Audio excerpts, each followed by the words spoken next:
everyone, it's Sharonda from Pay Your Waste, and today I'm going to be reviewing Euphoria Season 2, Episode 7, The Theater and Its Double. Y'all, we finally got Lexi's play, and it definitely did not disappoint. One of the things that I really enjoyed about this episode was the fact that Lexi was actually able to get her shine. And I love how they played more into the fact of how Lexi always felt like she was someone who was on the outside looking in. Kind of like you were watching life happen, but like you weren't actually doing anything. Like we always see, you know, from first season even to this season, where we see Lexi, but she's either observing something happening to Rue, or she's observing Cassie, or, you know, all the craziness of what's happening with her friends. But we actually get to see Lexi take front and center. And we also got to see like a little mean streak to Lexi as well, okay? She is definitely not a nice director, y'all. She wants the stuff to happen the way that she wants to happen. And if you're not going to do that, she going to get you together. She gonna get you together. The way that she made the Cassie girl cry. The girl was playing Cassie when she gave her a note, like, you doing too much, boo. Like, it's you messing up the style of my play. And the girl started crying. She was like, girl, it's a note. Just take the note. And when she threatened no dude, talking about a blind 3-year-old could do better job than you were. I was like, I mean, you just saying 3-year-old. I mean, that was insult enough, but you just gonna say a blind 3-year-old. I was like, okay, Lexi, do your thing. But we get to see Fexie. Fexie is in full effect. They have been talking nonstop, you know, getting to know one another, growing closer to one another. But I love these little conversations, you know, Fez actually, you know, showing people that, you know, Fez is smart. But then when he was like, I'm sorry, what was the question again? I said, Fez, maybe if you will stop smoking so much weed while y'all are having these conversations, you would be able to retain a little bit more. I'm just saying. But we can see that Fez, he really likes Lexi. And I love that there is this honesty that he has. Like, he encourages Lexi, you know, to be who she is. And he encourages her, like, to do this play. But he also gives her real feedback. Like, hey, sis, if you feeling, you know, if you're doing a play based on real people and they don't really know what this play is about, you might want to think about, like, what their reaction would be, you know, showcasing their darkest secrets. And we get to see this a lot throughout the course of the episode as we get all of their doubles. Which, before I get into that, can we just pay Austin Abrams? I think that's his name, Austin Abrams. Can we just give him a raise? Because the way that Austin came, he played Lexi Mama, he played Nate, he played Lexi's dad, played, who else?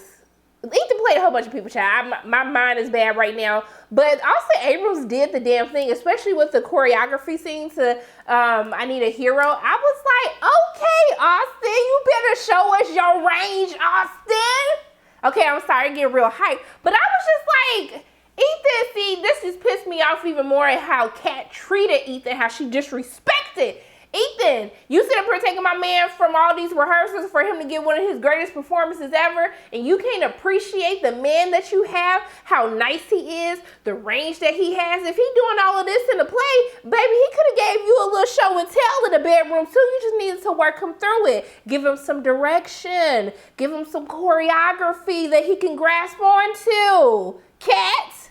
Okay, I'm sorry. I don't think I'm ever going to let it go how Kat disrespected Ethan. I'm never going to let that go. But speaking of Kat, I know y'all was thinking what I was thinking. When I saw the version of Kat, like all of the little doubles between Cassie and Rue and Maddie and all of them, I was like, now y'all don't let Sam get no ideas and use this version of Kat to replace her in season 3. And that's just a little nod to all the behind the scenes drama that people have been talking about. But don't act like y'all didn't think it, because I sure did thinking, maybe I need to think a little bit more positively. Maybe I need to do that. But if y'all thought it too, then I'm going to throw that out the door, because, I mean, I was just saying, if we see this girl pop up in season 3, I'm going to say I told you so. But I would say that the Maddie lookalike, she looked like Maddie. She also looked like, if y'all watch Teen Mom, like, is it Teen Mom OG? It's like Kayla, it's like Joe's baby, his wife. I think they're married now. But she looked just like her. Like, if that was the same person, I would be like, okay, that makes sense to me because that's exactly who I was thinking. That's besides the point. It's besides the point. So I love how, you know, they start with this overture and they have like this old Hollywood music. And then we kind of go into, you know, Lexi is getting ready for her directorial debut on this play. But we cut to a scene of what happens, you know, with Rue and Lexi as they're at Rue's father's, you know, repast. I was really annoyed by the lady who was asking Leslie, do you have life insurance? Are you going to be okay to take care of the kids and the house? I said, well, Beach, since you sit up here asking me all these questions, do you got some money for these kids? You got some money to help take care of these kids? You got some money to pay these bills? This mortgage, since you want to ask me all of these questions at the wrong time? And then when Fake Cat was like, hey, is she okay? Now, Beach, the only reason I'm getting upset right now is that someone who did lose their father at a young age, like Rue, people do be asking stupid questions. And I just be sitting up here like, do I look okay? Would you be okay? Do you think that this is a good line of question that you should be asking me right now that I lost my father? I'm sorry. Let me just not go back to that place. Let me not go back to that place. But I was really annoyed. And then I thought it was cute when Lexi was kind of, you know, trying to be there for Rue and read her this poem and stuff. And I was like, nah, Lexi, you just saw that she snorted her dad's drugs. And so you thinking that this is soothing and that she passing out to you, reading to her while it was a nice thought. I was like, this girl is clearly high. Just let her be high. Do what she got to do. But it is what it is. Now, I did get freaked out when Fake Rue, Jade, whatever you want to call. I'm just gonna call them fake what that they real names is. I don't have time to be making remember no make believe names. But Fake Rue, that she scared me for a moment. I was like, hold on, did Zendaya get into it with them on set too? What is going on? But then I saw the doubles of everyone, and you know, one of the things that it was crazy of hearing Lexi talk about how, because you know, people always come for Lexi. I'm trying to be like, why are you friends with Rue? Like, how are you guys best friends? Like, I don't understand how this dynamic works. And I like how she gives us a little bit of insight into, you know, conversations that she had with Rue and even conversations that she had with Cassie and how, you know, from when they were younger to where we were introduced to them, like in high school, they're different people now. But I like how she still remembers that, you know, Rue was the first one convinced her, like, she doesn't have to be cool. Like, being her is cool enough. But also, too, Lexi having that realization that, you know, the drugs that Rue takes is a bigger comfort to her than Lexi actually being there for her. And it's almost as if the drugs is kind of like this push and pull in between Rue and Lexi's relationship. But I do like how it's this whole thing of when you're outside, like it's this out-of-body experience as everyone realized that this is their lives, even though it's called Our Life, it's everyone's lives being put on display. And I love how they show the toxicity, you know, of Maddie and Nate's relationship, how they show, you know, how Cassie and Lexi have these two different versions of life. Like they both grew up together, but Cassie has a different realization, especially when you get into the relationship between them and their father, you know, from what it looks like from Cassie's point of view, especially what we saw in season 1 to what we see from Lexi's point of view. And I thought that Cassie was real trash when, you know, they were in a car ride. Clearly their dad should not have been driving them. And you see how upset that how upset Lexi is in the back seat. And Cassie just sitting there staring at her. I was like, so Beach, you not going, hey little sis, it's gonna be okay. Do you want me to get in the back and sit next to you? Do you want me to help you? Do you want to just be a good sister, Cassie? I said she wasn't gonna make me mad. I said she not gonna make me mad. Cassie is a trash sister as well. I'm just gonna leave it at that, and we're just gonna keep going from there. But even seeing how, you know, Cassie being this attractive and fully developed, you know, young woman, how that kind of led to some of Lexi's insecurities or those doubts that she talks about, how she began to doubt herself and how she has this version of her sister that she felt like she had to live up towards. But I think it's interesting how she talks about how her and Cassie, they had the same wishes and the same wants, but they grew up to be two totally different people, which is what we've been seeing, you know, since we started watching Euphoria. But I'm happy that she makes, you know, that realization.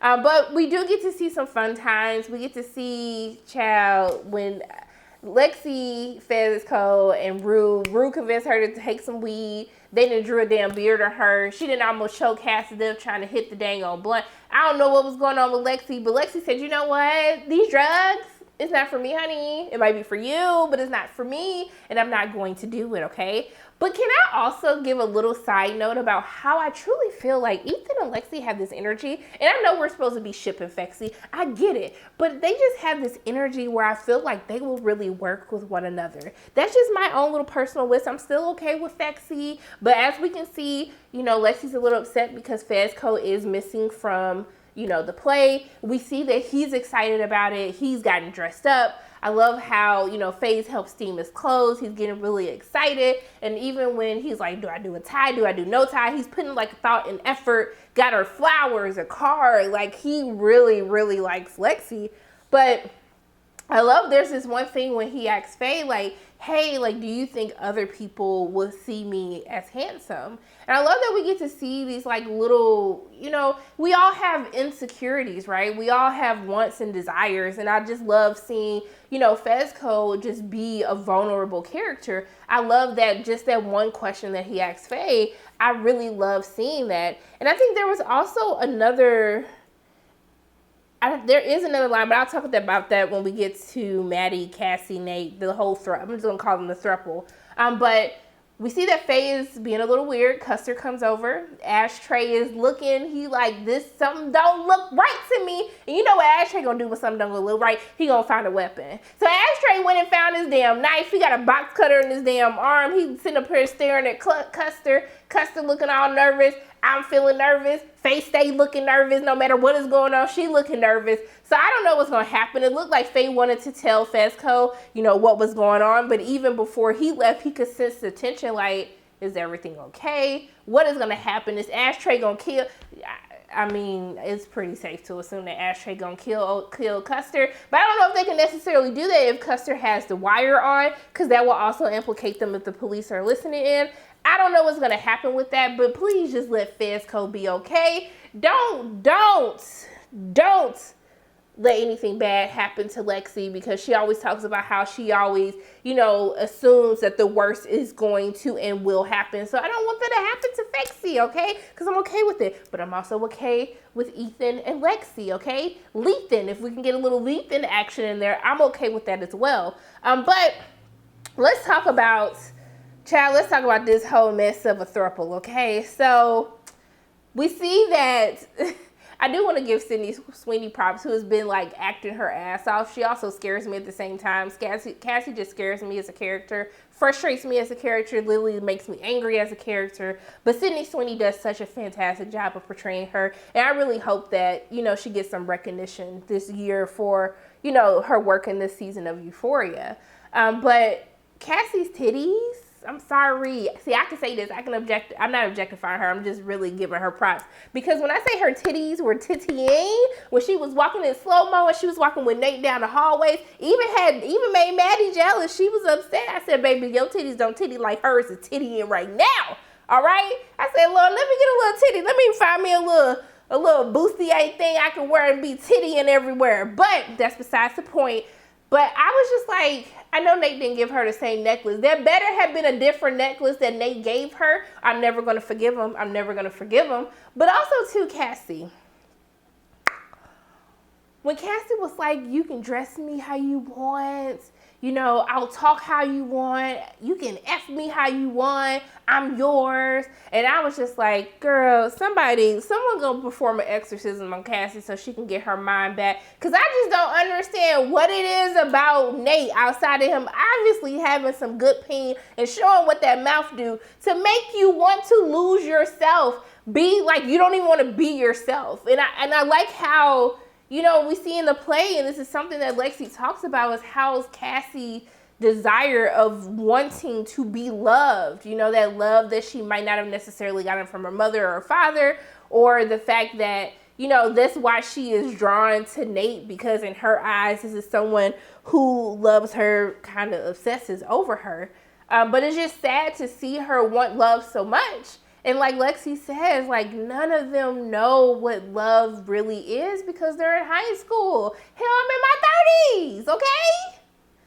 it's still, still a lot to be desired right now. But, they're in these toxic relationships, and I love that it's having Nate, Cassie, and Maddie look at this being reenacted to show, like, this is not okay. This is not love. And it even kind of goes back to when Nate had admitted, like, he didn't know if he felt loved or what does that actually feel like.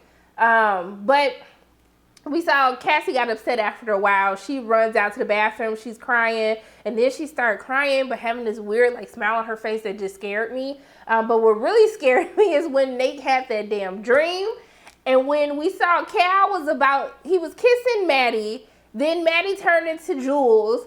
And then we see Cal about to smash Cassie the same way he was smashing the people on the tape. But then when that person turned into Nate, I said, oh my gosh. Oh my goodness. That was, woo, baby. That just hit, woo. That was a lot. That was a lot, okay? That was a lot. But it was necessary, but it was a lot. I'm just going to say it one more time. That was a lot. But we get a little glimpse into Maddie and Cassie's relationship, which further just makes Cassie look like she's just even more trash. As we see how their relationship blossomed, how they met. And I like how Maddie has this line and she talks about how, life is 90% confidence, but no one knows whether or not that confidence is real. And I really related to that because, people that be like, oh, they're so sure of themselves and this and that. But people are very deeply flawed, insecure. The most gorgeous person in the world still has insecurity, still feels like they're not beautiful enough, or, it's just human nature. And so I like that we see kind of this moment between Maddie and Lexi, and she's telling Lexi this because she can see that Lexi, doubts herself. But Lexi even talks about how Maddie was so sure of herself that it made her not trust her.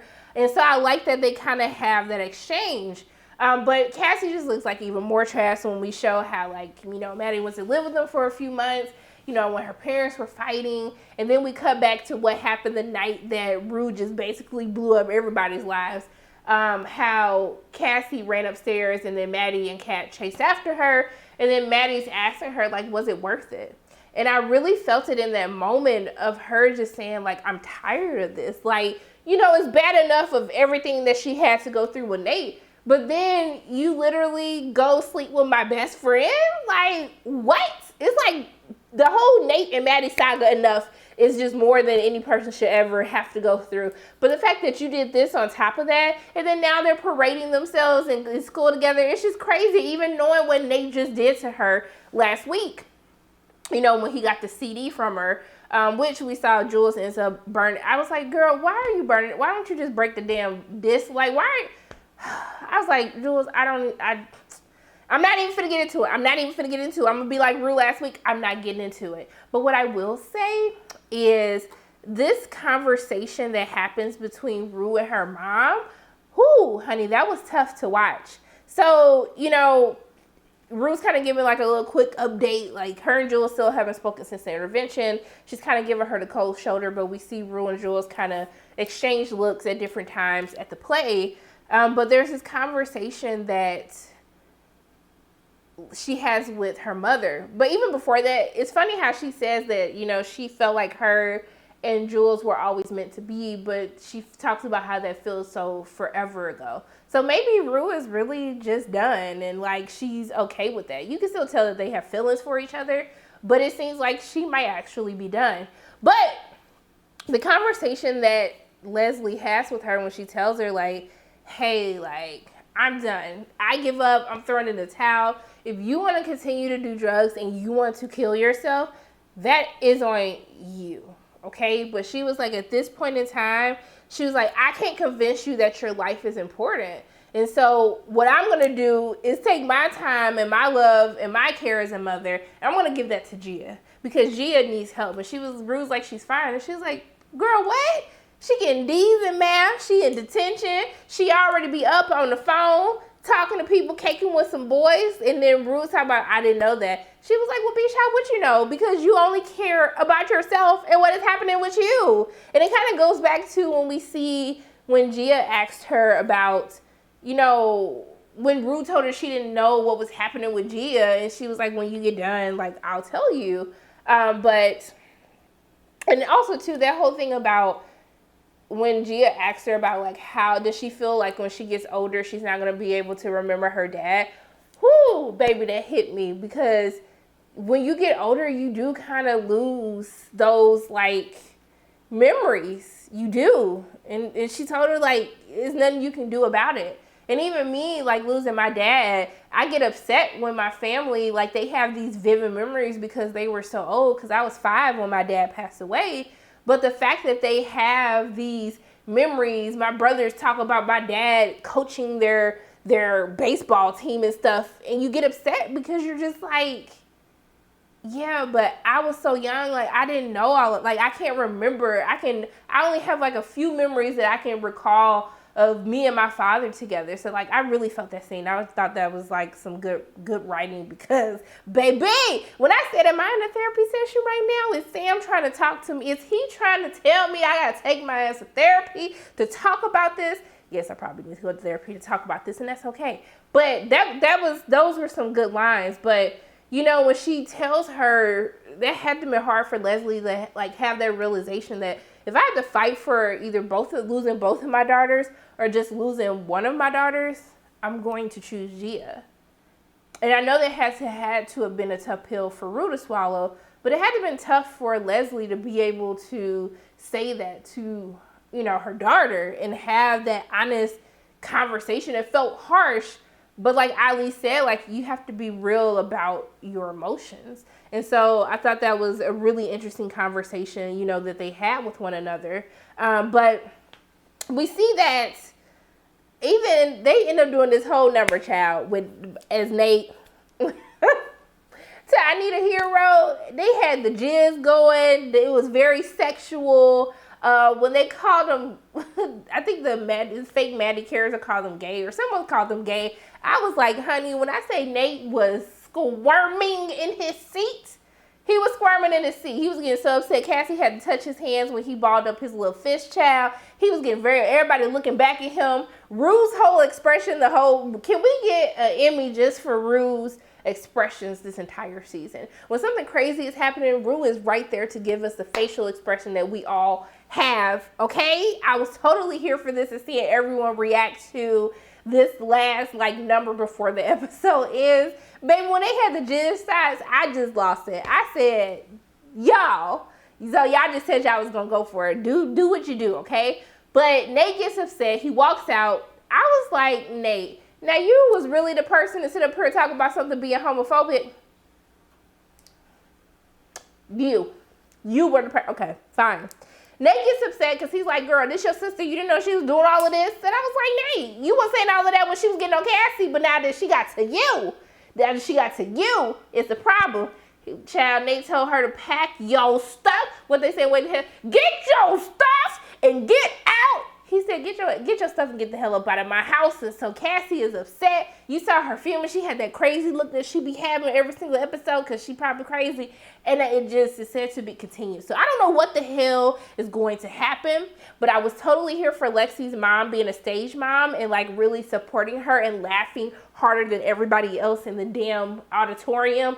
The fact that she was going hard for her daughter, I love that. Also too, just them meshing the real world with the play, I really love that, especially that scene of Lexi dancing with her dad, and you see the expressions from Cassie and her mother, you know, watching this because this is their life. I thought that was I really enjoyed that scene, but really them meshing in between what's real, what's not real, and the fact that, you know, sometimes you have to be on the outside looking in to really examine, you know, your life or your experiences. And I love that all of the characters in the series, they got to see what their experiences look like, hopefully giving them more insight or helping them cope. Now, there was a scene with Maddie. Is Maddie leaving? Because Samantha, she gave her like the dress, because clearly y'all saw the cameras, child, and she saw that she was trying on her clothes, and she gave her the dress saying like, don't ever look back.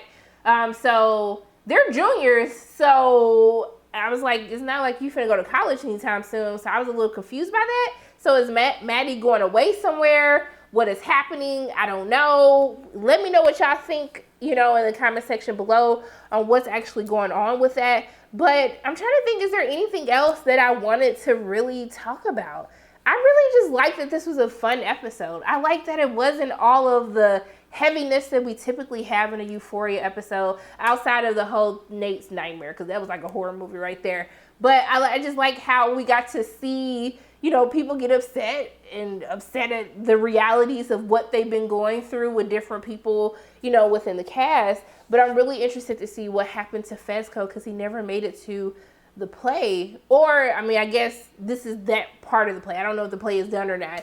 But I'm very interested to see what happens with Fezco. Is Faye going to tell him what's going on? Is Ashtray going to kill Custer? I don't know what the heck is going to go on, but I just hope that Fezco is safe. I don't know what Cassie is up to, because she was very upset. She was pretty upset at Lexi. But I was happy that Lexi got, her own little episode to showcase who she is and actually be in the mix of something that's happening instead of watching life happen from the sidelines. I was really happy to see that. But it was nice to just get a break from the drugs and everybody just doing the most. It was just nice to get a little break. Sometimes we need a break. We don't need it to be heavy every single episode. So I was okay with it. Now, I Need a Hero, that was everything that I needed. So I was satisfied. Y'all will let me know in the comment section below whether or not you liked it or not. I don't know how we're going to wrap up in one episode, though. I will say that. I don't know how we're going to wrap up in one episode. Guess we're going to have to wait till next week to find out how all of this is going to wrap. We got there's a lot of storylines that we haven't came back to. Don't think I forgot about, what was his name? What was Cal's boo? The whole thing happening with Cal, who was Derek. The whole thing with Lori and Rue. She still ain't gave him no money. We still ain't found no drugs. So what is happening with that? And how this whole thing with Fezco and Custer and all of them is going to... I don't know how we're going to wrap all of this up in one episode, because there's only one episode, the finale of season 2. So I'm really interested to see how that's happening, because there's a lot of subplots happening, not a lot of resolution happening. We need a resolution. We had so much confusion. I'm sorry. I'm going to stop. I'm sorry. Yes.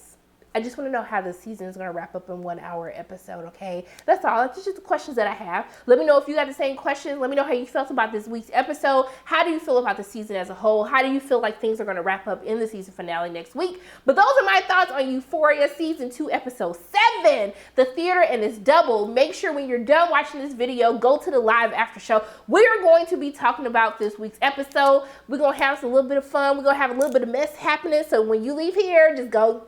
click. I'm gonna make sure the video pops right up for you. But those are my thoughts on the episode. As always, my name is Sharona from Pay Your Weights, and if you like what you saw today, make sure you hit the like button, hit subscribe, share this video with your friends, and make sure you hit the notification bell. And I love you guys 3000. And until I see you again, bye.